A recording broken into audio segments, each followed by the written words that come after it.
So with our 10 votes being so critical in Parliament, there is a great responsibility to make sure that we support the right decisions for Northern Ireland, but to have the boldness and strength to stand up and say no when we need to.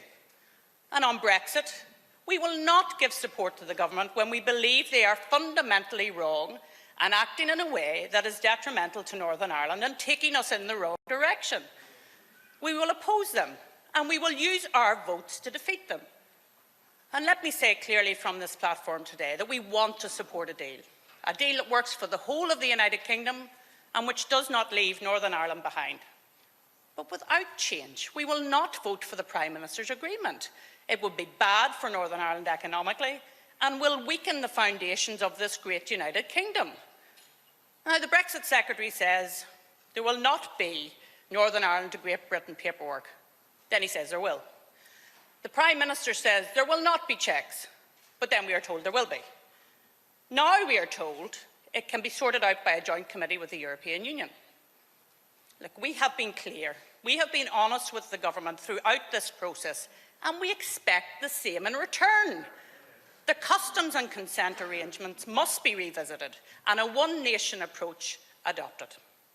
We worked intensively with the government over recent weeks to try to reach a fair and balanced deal. We were not seeking a perfect deal because no such deal exists. We were seeking a deal which delivered Brexit without erecting barriers to trade. Dublin and Brussels belatedly reopened Mrs May's deal, having rigidly refused to do so. And having told us it could not be renegotiated, it was. And I would encourage the Prime Minister to do the same again. The one-sided approval mechanism for the Assembly takes no account of power sharing.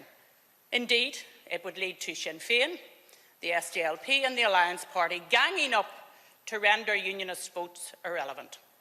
And if you believe in the principles of power sharing, then those principles must be enshrined in any deal. Furthermore, the East-West checks as proposed would lead to excessively bureaucratic burdens for trade between Great Britain and Northern Ireland, and consequently higher prices and less choice for consumers. Because, as Nigel has said, we trade far more with Great Britain than we do with the Republic of Ireland, European Union and the rest of the world combined.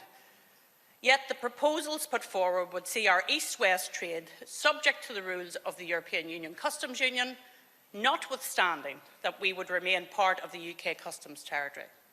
So we do not consider the proposals to be in Northern Ireland's longer-term interests, and they are clearly without support within unionism. Last Saturday and Tuesday of this week, it was the votes of the DUP that altered the course of events. Our votes mattered, and our votes will matter in the coming days. We will continue to work to shape a solution in Northern Ireland's interests, and we will judge each situation against what is best for Northern Ireland economically and constitutionally within the Union.